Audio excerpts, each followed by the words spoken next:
and welcome back to Luxe Consumer IQ. Today's episode is a solo one, and we're talking about secondary research. I know this is not sexy, but before you tune out, stay with me just for a second, because I'm going to show you where luxury professionals actually get credible insight without commissioning a single news study and spending any budget, and then ultimately how they use it. And I want to be very clear from the start. This is not a nice to have. This is foundational, and it's how senior strategists actually work.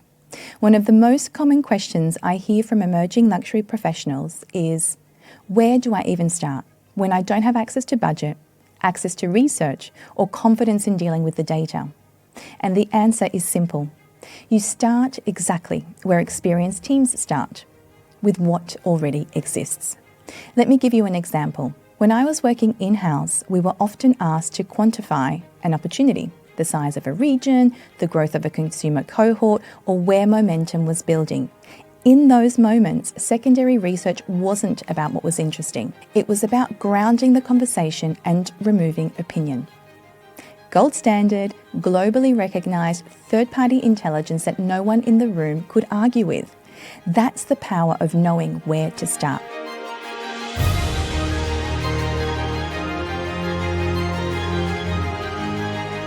So what are we actually talking about when we say secondary research? Secondary research means using existing published intelligence, market reports, industry studies, academic work, and sector-level analysis to build your foundation before any primary research is commissioned. This is standard practice inside luxury organisations and really in any organisation.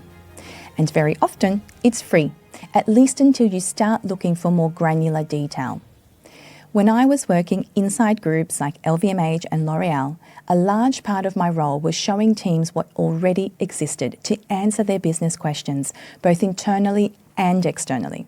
In fact, one of the first things I consistently did was organise existing intelligence, paid and free, into something teams could actually access, understand, and apply across the organisation. And where it wasn't intuitive, training on the sources was always part of the process as well.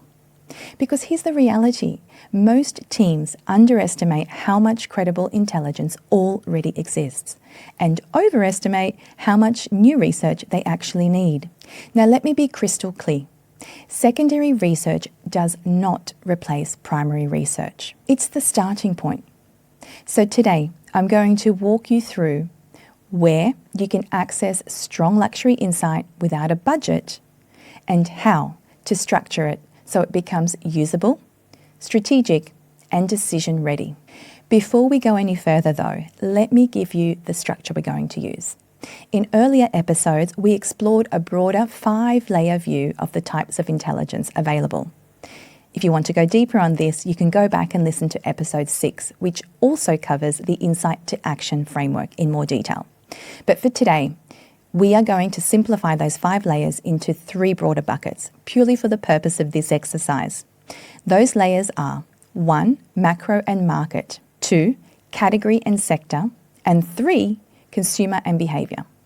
Each layer answers a different question, and together they give you a credible picture of who you're serving and where opportunity actually sits. Let's look at them one by one. So the first layer is macro and market. At this level, you're building context. You're answering questions like, where is wealth concentrated today? And where is it growing? Or how big is the luxury opportunity by region? This is where sources like Knight Frank's Wealth Report are particularly useful. Knight Frank does one thing extremely well. It provides clarity on what wealthy actually means. They define wealth in tiers.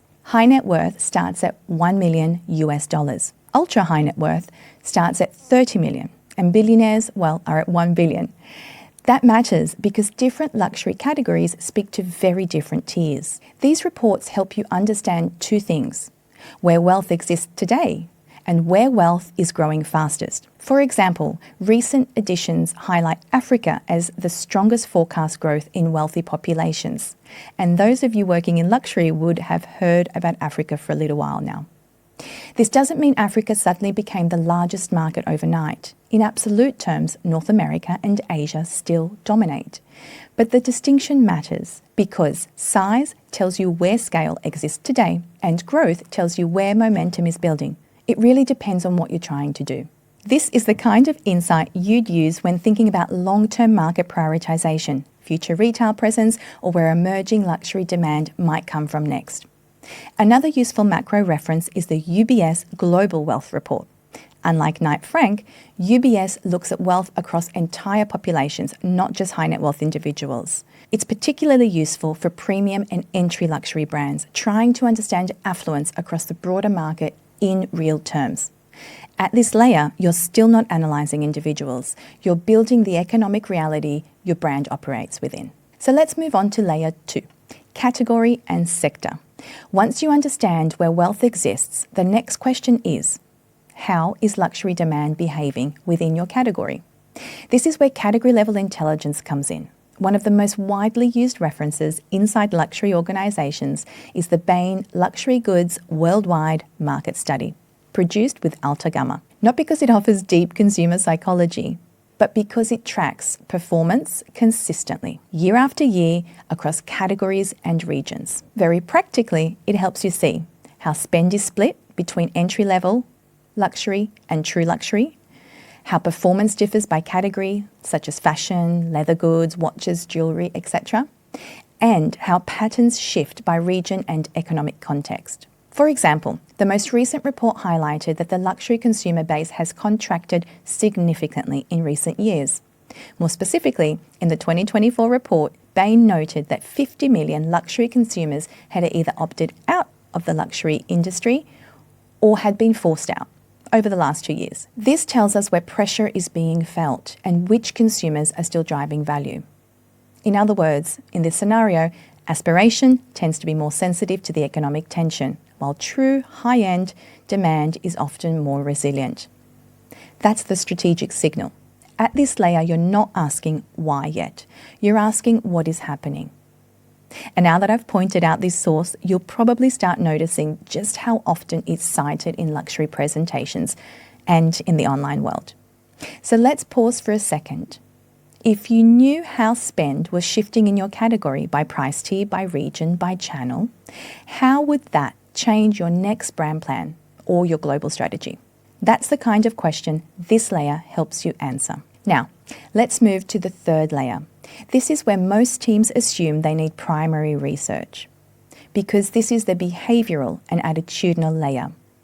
We ask things here like, why do consumers buy? What do they value? And how do they describe their relationship with luxury? Primary research is powerful here, but it's not your only option. There is credible, syndicated research already available. And by syndicated, I mean research conducted and published by a third party, sometimes free and sometimes behind a subscription. One example I'm personally familiar with is Altagamma.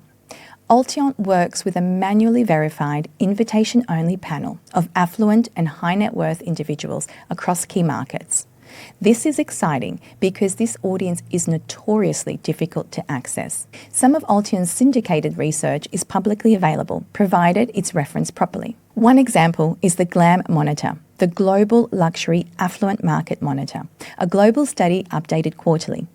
This kind of research allows you to explore things like how different cohorts talk about sustainability, experiences versus products, consumer confidence, uncertainty, and outlook, and so on. So how do you actually use this? Not as truth, but as a pressure test.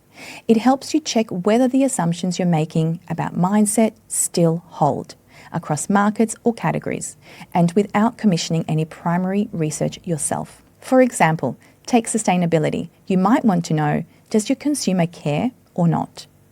And are they consciously thinking about it? And one important reminder, these are not necessarily your brand's consumers. Think of this as your starting point.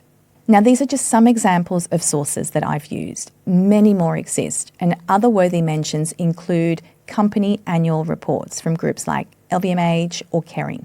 My teams and I spent a great deal of time on these when I was in-house, particularly from a competitive landscape perspective. Now, before we wrap, there's just one more source that matters, and it's very easy to forget: your internal data. Depending on the model you may have, you will have things available to you such as purchase patterns or CRM behaviour, which is how often, how consistently, and how deeply clients engage over time. You may also have frontline and retail feedback, what teams on the ground are seeing and hearing. Or you may have client signals. This is what private client teams respond to in real relationships. Sitting with your retail teams and private client directors is one of the most highest ROI research moves you can make. And when reviewing secondary sources, there's just one more thing I want you to remember. Behaviour always wins. If people say one thing and do another, believe what they do. So for example, a survey tells you what they say, but transactional data tells you exactly what they did. So how do you know you've used secondary research correctly? When you've worked through it properly, you should be able to do 3 things. First, clearly describe the landscape.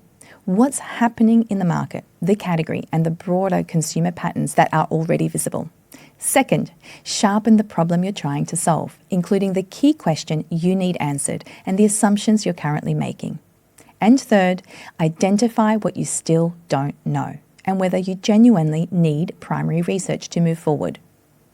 Secondary research isn't there to give you all the answers. It gives you context and directional intelligence. And let's be clear, what it won't do is track your brand health, map your specific customer journey, or tell you how your consumers are behaving. That's a different job completely. And if you'd like to go deeper on brand health tracking, be sure to listen to episode 8. Okay, so let's recap this episode. Layer 1 gives you macro context. This is where wealth sits. Layer 2 shows category trends, how luxury demand is behaving. And layer 3 explores consumer mindset. This is why they buy. And then, of course, your own internal data, the most underutilized insight source of all. Secondary research is not a shortcut. It's the starting point. This is what I want you to remember. It's how you save budget for the bespoke, granular insight you actually need. You're capitalizing on collective intelligence that already exists first. Okay, so we've come to the end. Today we've explored steps 2 and 3 of the insight framework, which is collecting the evidence and identifying the insight. If you do want to go deeper or refresh on the architecture behind that framework, episode 6 is where you can start. Here's your homework from this episode. Pick one source mentioned today. Open it, spend 20 minutes or thereabouts, and ask yourself, what assumption am I making that this challenges? Because you don't need a research budget to start thinking like a strategist. You need structure and discernment. And now you know exactly where to start. Thanks for listening. I'll see you in the next episode. If you found today's conversation valuable, please share it with a friend or colleague in the luxury world who would benefit too. We'd also like to invite you to join our email community for exclusive tools, behind-the-scenes content, and early access to new resources. Just head to luxeconsumeriq.com. Until next time, thanks for listening.